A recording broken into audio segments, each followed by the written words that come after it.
গুৱাহাটীৰ হোটেল ভিভান্তাত খাদ্য সুৰক্ষাৰ প্ৰশিক্ষণ আৰু প্ৰমাণপত্ৰ প্ৰদানৰ সজাগতামূলক কৰ্মশালা the hotel and restaurant association of eastern ইণ্ডিয়াৰ উদ্যোগত আয়োজন কৰা হয় এই কৰ্মশালাৰ উত্তৰ পূৰ্বাঞ্চলৰ কেইবাটাও স্থানৰ পৰা অহা হোটেল ৰেষ্টুৰেণ্টসমূহৰ প্ৰায় 50 গৰাকী আতিথ্য পেছাদাৰীসকলে অংশগ্ৰহণ কৰে এই কৰ্মশালাত প্ৰশিক্ষণ প্ৰদান কৰে খাদ্য সুৰক্ষাৰ ক্ষেত্ৰৰ প্ৰশিক্ষক অনুপ কুমাৰ তিৱাৰীয়ে খাদ্য সুৰক্ষাৰ পদ্ধতি পৰিষ্কাৰ পৰিচ্ছন্নতাৰ ব্যৱস্থাপনা আদি বিষয়ত এই কৰ্মশালাত জ্ঞান প্ৰদান কৰা হয়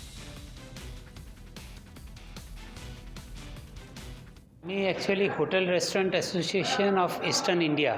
এটু গোটেই ইস্টাৰ্ন ৰিজনৰ আমাৰ এসোসিয়েশন হয় হেতুৰ পৰা আমি এটু আৰম্ভণি কৰিছো ইয়াত ফুড সেফটি ওপৰত এটা ট্ৰেইনিং প্ৰগ্ৰাম কৰিছো মানুহে আমাৰ যিখিনি মানুহ আজি যিমান হোটেল আছে বা কেটাৰাৰ আছে তাহাঁতি ফুড সেফটি ওপৰত বা হাইজিনৰ ওপৰত হেলথৰ ওপৰত যিখিনি মেজাৰ্স ল'ব লাগে মানুহে সবে বুজি পায় চিনি গম পায় কিন্তু হেতু মানে মাজে মাজে এটু পাহৰি যায় গণ্ডগোল হয় মানুহৰ হেলথৰ কম্প্ৰমাইজ হয় হেতু কাৰণে আমি এটা ট্ৰেইনিং প্ৰগ্ৰাম আৰম্ভ কৰিছো যাতে আমি এই যে আমাৰ যে ট্ৰেইনাৰজন যে আহিছে মিস্টাৰ তিৱাৰী তেখেত ডায়মণ্ড ষ্টাৰ ট্ৰেইনাৰ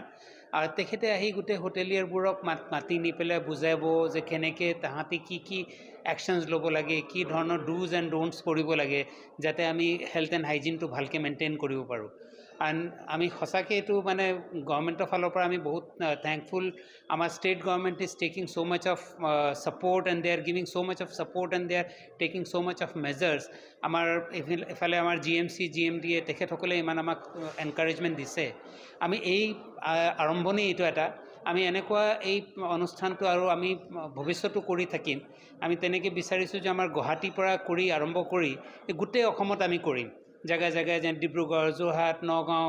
তেজপুৰ জায়গায় জায়গায় আমি এইটো কৰিম যাতে আমাৰ যিখিনি মানুহে আজি খাবলৈ যায় ৰেষ্টুৰেণ্টত খাবলৈ গৈছে বা কিবা এটা পাৰ্টি কৰিছে তাত আমি বেষ্ট হাইজিন মেইনটেইন কৰিব পাৰোঁ